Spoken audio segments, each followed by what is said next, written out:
প্রিয় বন্ধু, আমার নাম সুব্রত। আমি তোমাদেরকে একটা গল্প বলছি। গল্পটার মোরালটা যে অল্প বিদ্যা ভয়ঙ্করী। ঠিক আছে? তো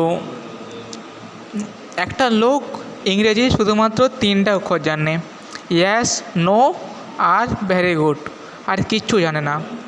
তো ওই লোকটা এবার নিজেকে ভাবে যে সে বিরাট ইংলিশ জানে, কিন্তু আদৌ সে অত ইংলিশ জানেই না, অনলি 3টা অক্ষর জানে, ইয়েস, নো আর ভেরি গুড। তো এরপর ওই লোকটা একদিন একটা লোককে খুন করেছে। এরপর পুলিশ তাকে ধরে নিয়ে গেছে। তারপর পুলিশ তাকে প্রশ্ন করলো যে আপনি বাংলায় উত্তর দিবে, ইংলিশে না হিন্দিতে? লোকটা তখন বলল ইংলিশে উত্তর দিব। তখন পুলিশ তাকে প্রশ্ন করলো যে তুমি কোনো খুন করেছো? লোকটা বলছে ইয়েস। কোনো প্রমাণ আছে?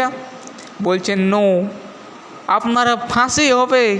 লোকটা বলছে ভ্যারি গুড। তো বন্ধু, এই হচ্ছে গল্প। এখান থেকে কী শিখলাম? যে অল্প বিদ্যা ভয়ঙ্করী। ওকে।